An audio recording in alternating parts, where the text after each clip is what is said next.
I was or I were.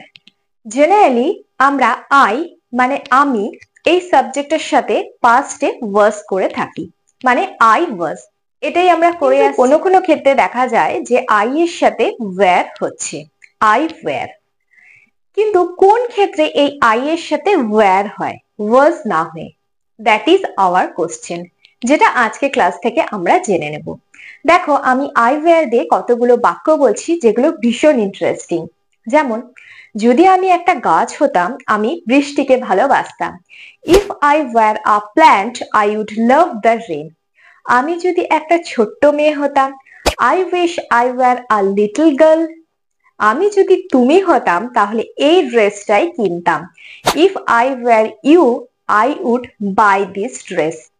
লক্ষ্য করে দেখো এই বাক্যগুলোতে আমি আই এর সাথে ওয়্যার করেছি।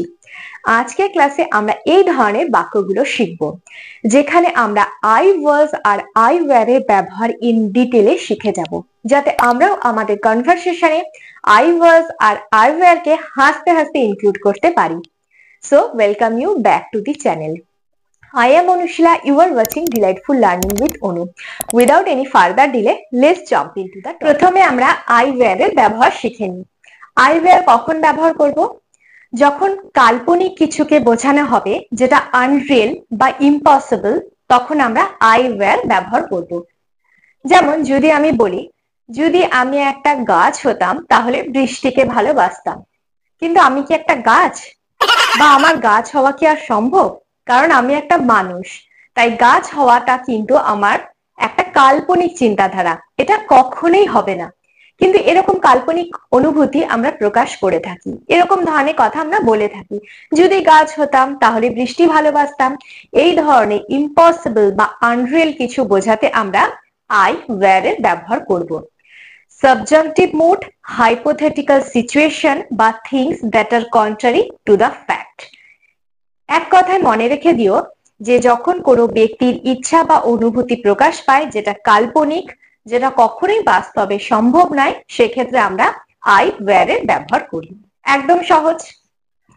যদি আমি ফুল হতাম, সূর্যমুখী হতাম, তাহলে আমার এখানে কি ইচ্ছা প্রকাশ পেয়েছে? যে যদি আমি ফুল হতাম তাহলে কিন্তু সূর্যমুখী ফুল হতাম। যদি, তাই if I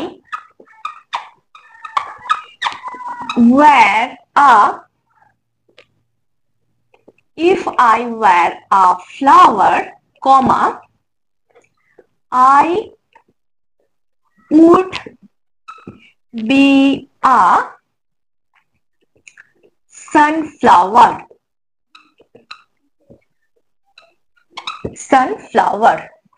If I were a flower, যদি আমি একটা ফুল হতাম, I would be a sunflower, তাহলে আমি সূর্যমুখী ফুল হতাম। দেখো আমরা সেন্টেন্সটা কিভাবে তৈরি করেছি। প্রথমে ইফ, কারণ এখানে বলা হয়েছে যদি, ইফ, তারপরে কি আমি, তার জন্য আই, এটা হচ্ছে সাবজেক্ট, সাবজেক্টের জন্য এস লিখলাম আই। তারপরে ওয়্যার, আই ওয়্যার করছি যেহেতু এটা আমার একটা কল্পনা। এবার তারপরে যেটা আমি হতে চাই, কি না, ফ্লাওয়ার। যদি আমি ফ্লাওয়ার হতাম, যেটা আমি বলছি যে এটা আমি হতাম, তাহলে প্রথমে ইফ, তারপর সাবজেক্ট, তারপর ওয়্যার, তারপর যেটা আমি হতাম। এখানে ফুলের কথা বলা হয়েছে, তারপরে একটা কমা দিলাম। কমা দেওয়ার পরে আই সাবজেক্ট, তার সাথে সবসময় উড করব। I would be a sunflower, কি না আমার সূর্যমুখী হওয়ার ইচ্ছা ছিল। আই, তারপরে উড। এখানে মনে রেখে দিও এই সেন্টেন্সটা দুটো পার্টে হয়। প্রথম পার্টে আমরা করব ইফ আই ওয়্যার, তারপরে কিন্তু কমা দেব।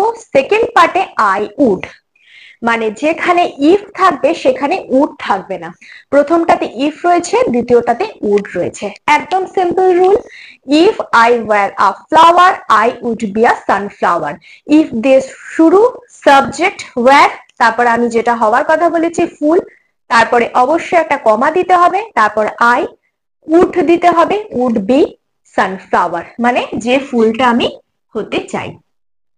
তাহলে যে কোনো ধরনের কাল্পনিক চিন্তাধারা বোঝাতে আই ওয়্যার ব্যবহার করব, যেটা আনরিয়েল বা ইম্পসিবল, যেটা হওয়া সম্ভব নয়। নেক্সট, আমি যদি একটা ছোট্ট মেয়ে হতাম। দেখো এটা কিন্তু দুটো পার্টে নেই, একটাই পার্টে রয়েছে। আমি যদি একটা ছোট্ট মেয়ে হতাম, মানে এটা একটা আমার ইচ্ছাটা প্রকাশ পেয়েছে। এই সেন্টেন্সটা কিভাবে লিখবো? আই আই উইশ, মানে আমার ইচ্ছা, I were a little girl.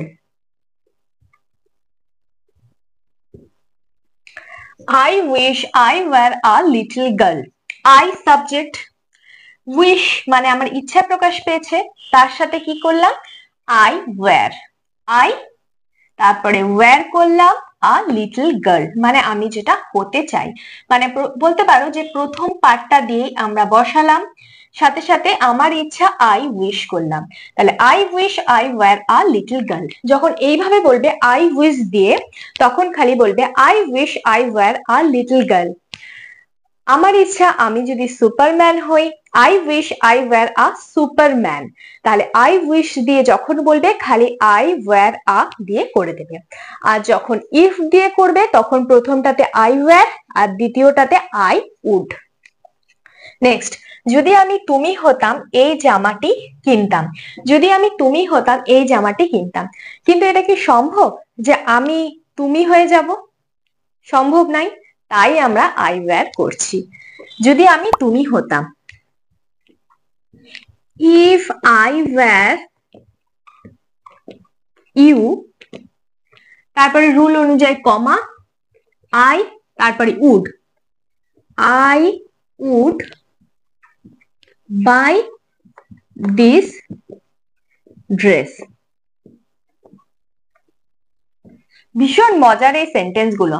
As usual if করলাম, তারপরে সাবজেক্ট, তারপরে ওয়্যার, কি হতে চাই না তুমি হতে চাই তাই ইউ, কমা, তারপরে এগেইন সাবজেক্ট, তারপরে উড বাই দিস ড্রেস।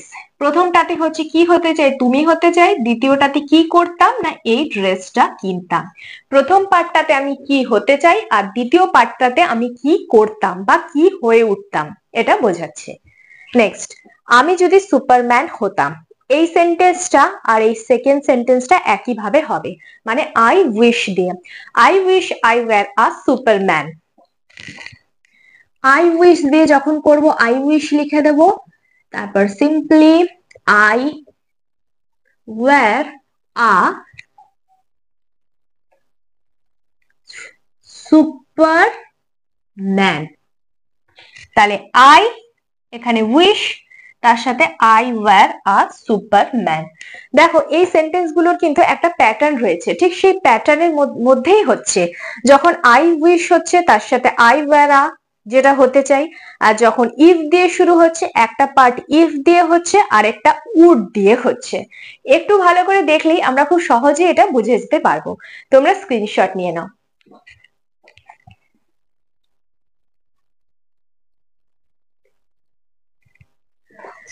যদি আমি ফুল হতাম, সূর্যমুখী হতাম। If I were a flower I would be a sunflower. আমি যদি একটা ছোট্ট মেয়ে হতাম, I wish I were a little girl. যদি আমি তুমি হতাম এই জামাটি কিনতাম। If I were you I would buy this dress.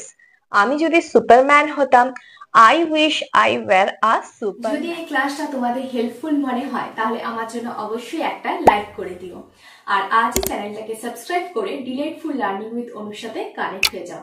পাশে থাকা বেল আইকনটাকে অবশ্যই প্রেস করে দিও, যাতে আমি ইংরেজির ভিডিও দেওয়ার সাথে সাথে ইনস্ট্যান্ট নোটিফিকেশন তোমাদের কাছে পৌঁছে যায়।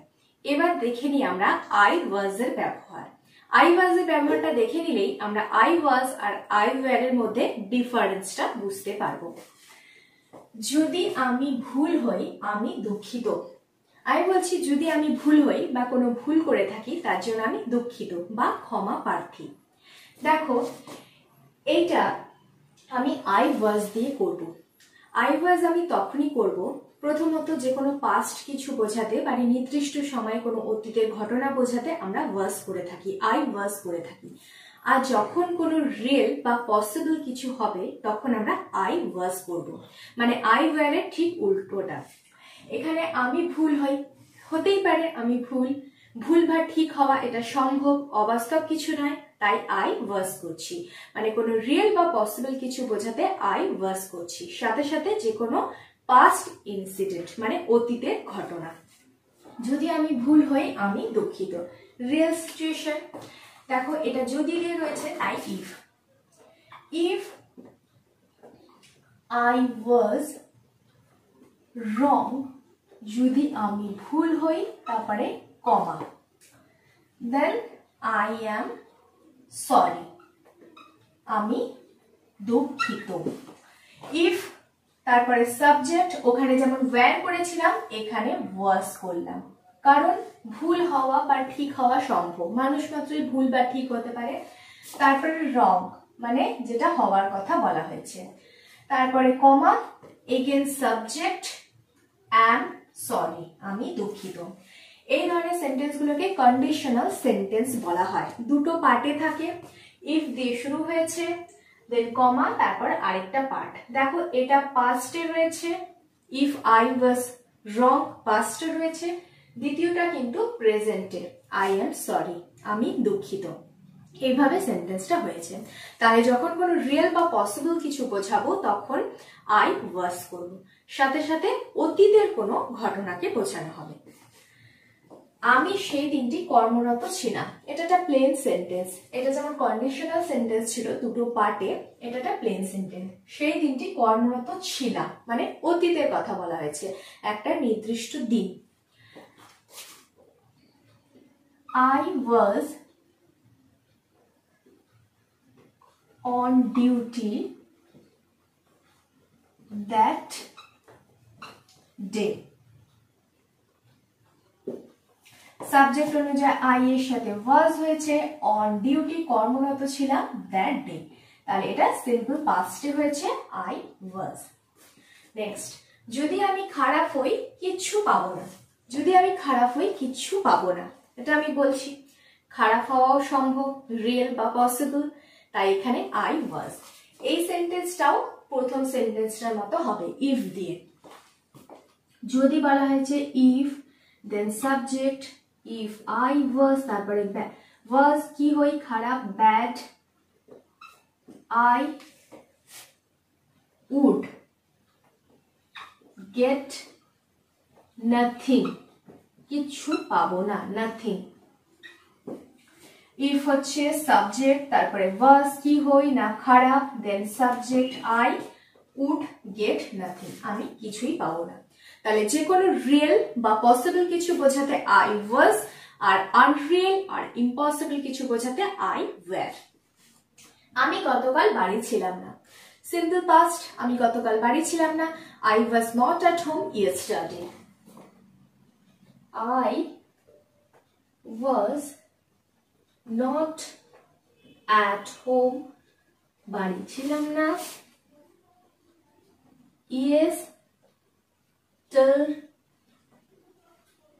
yesterday. I subject was not at home, বাড়ি ছিলাম না, yesterday. তাই অতীতের যখন কোনো রিয়েল বা পসিবল কিছু বোঝাবো তখন আই ওয়াজ করব। স্ক্রিনশট নিয়ে নাও।